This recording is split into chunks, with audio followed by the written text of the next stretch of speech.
Nous sommes lundi, bienvenue dans votre journal des sports. Merci d'être une nouvelle fois en notre compagnie sur l'antenne de Canal 32. N'oubliez pas à 19h15 la deuxième partie du JT Sport. Retrouvez le Mag Sport et cette semaine ce sera en compagnie du Taekwondo. C'est l'ASPTT 3 Taekwondo qui sera en notre compagnie. Ensemble, nous découvrirons cette discipline. Voilà, ils s'entraînent déjà derrière moi. Mais avant tout cela, je vous propose de regarder le sommaire de ce journal en images. Du handball avec au programme la seconde rencontre à domicile pour les filles de l'AS Sainte-Maure 3. Un gros morceau au menu des Auboises, la Motte Servolex, une formation reléguée de Division 2. C'était le week-end des derbies à Romilly avec notamment celui du rugby joué entre le RRC et Saint-André-les-Vergers. Un derby tronqué par la pluie. Et puis enfin, il sera encore question de pluie dans ce journal car les athlètes ont dû elles aussi subir les intempéries à l'occasion de la course des copines, une compétition uniquement réservée aux femmes. Avant d'évoquer ces actualités, remercions de leur présence sur ce plateau Mathieu et Benoît Drujon, les seuls coureurs professionnels cyclistes du peloton. Nous parlerons de leur saison terminée dans la seconde partie du journal. Mais avant cela, l'actu du jour.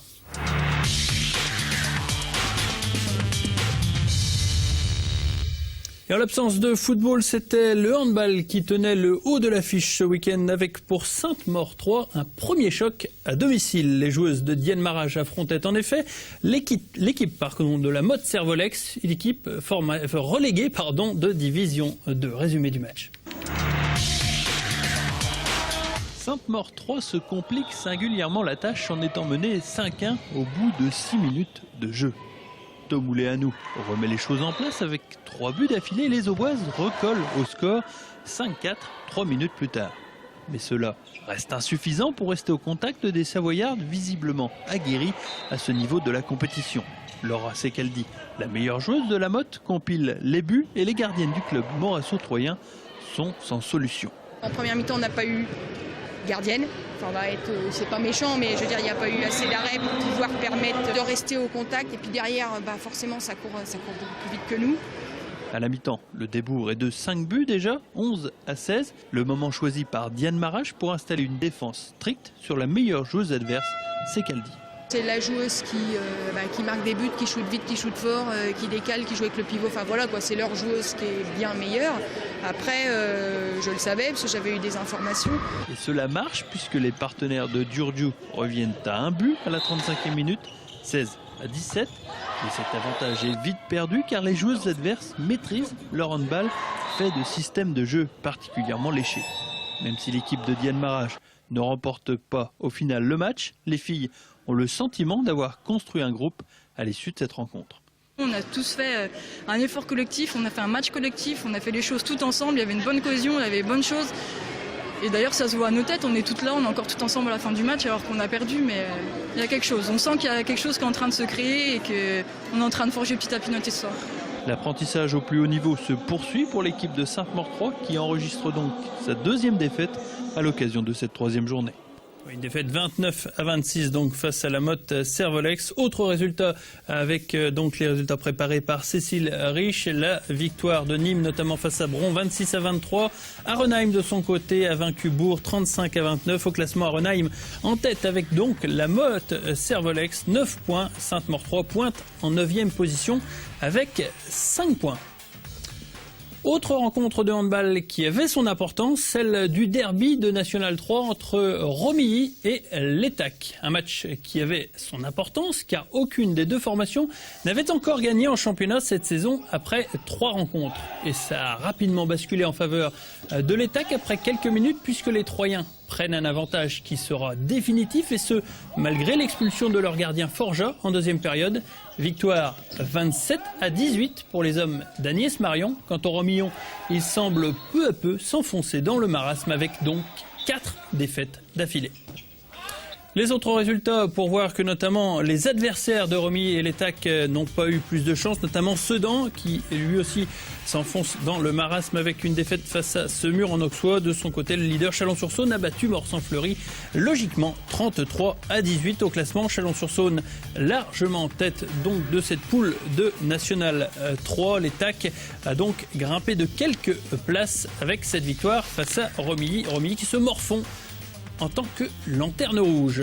Rosières, de son côté, a été sèchement battue par Arenheim, la réserve d'Arenheim, 34-26. Reims a triomphé d'Altkirch, 41-34. Hochfelden n'a pas eu de problème pour battre Montigny, 33-26. Au classement, Hochfelden est à égalité au classement avec 9 points. Rosières-Saint-Julien est dans le ventre mou du classement.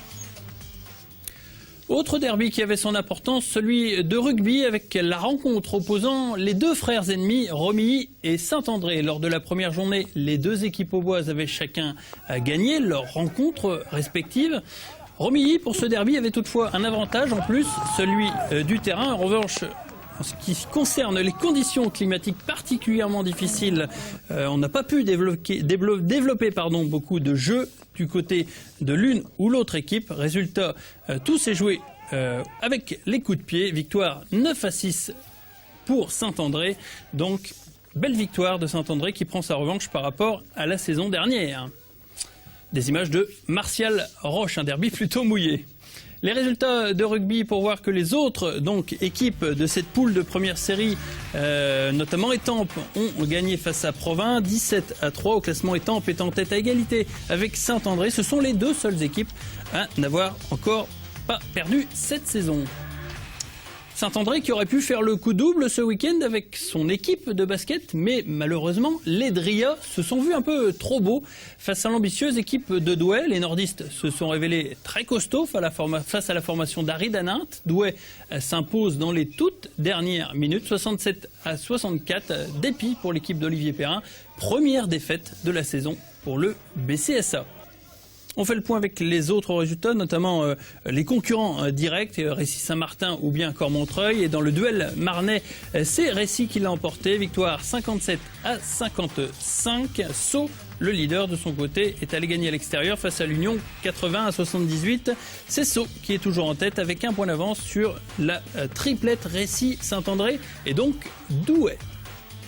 Autre résultat, la défaite de Sainte-Savine, la deuxième d'affilée pour les filles de Ludovic Le Tonnet face à Mézieux, 54-49. Le Creusot a écrasé Villeneuve d'Ascq, tandis que Furdenheim est allé chercher une belle victoire du côté de Strasbourg, 72-66 au classement. Sainte-Savine recule en 5e position à 2 points du leader qui est maintenant Furdenheim. Allez, c'est l'heure maintenant de recevoir nos invités.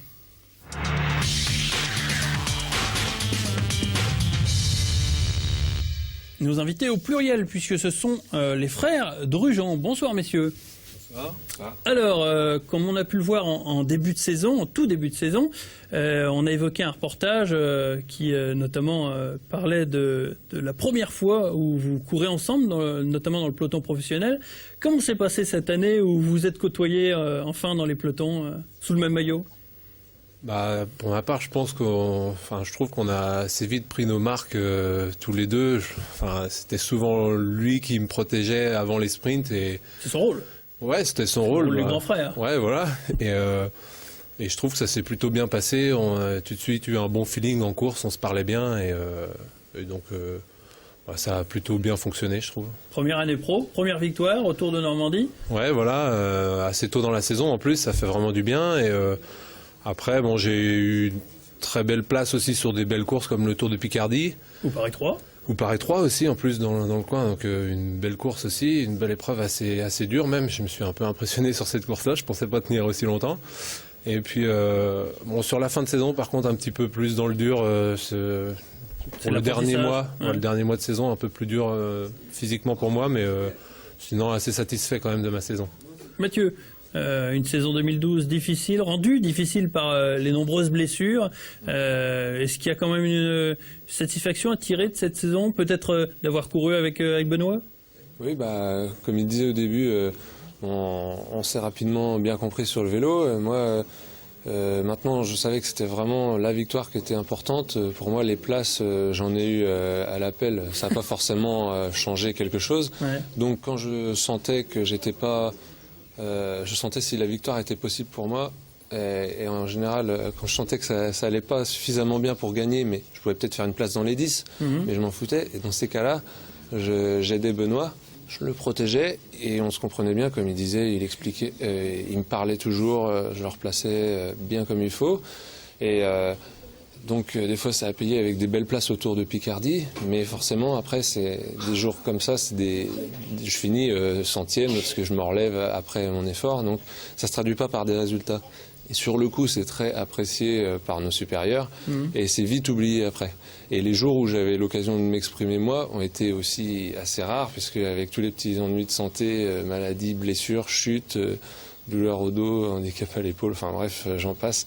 Ça fait que j'ai eu que 3-4 occasions de m'exprimer dans l'année, beaucoup de crampes aussi, qui ont fait que j'ai perdu la ronde de l'Oise alors que je devais gagner la dernière étape et générale, l'échappée va au bout et je craque à cause des crampes à la fin. Frustrant. Voilà, frustrant quoi. Ouais. Donc personnellement c'est un peu décevant cette année, c'est sûr. Donc j'espère bien rebondir l'année prochaine.